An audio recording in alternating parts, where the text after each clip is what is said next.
think I got used to it, but something about talking or expressing myself and telling my story online or on a camera and gets me like not stage fright, but kind of like stage fright.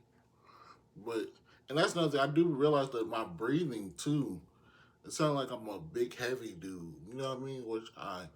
I'm not that heavy, but I am big. But I'm just thinking like I've been listening to it like, dang, I'll be sound like I need to be on like an oxygen mask.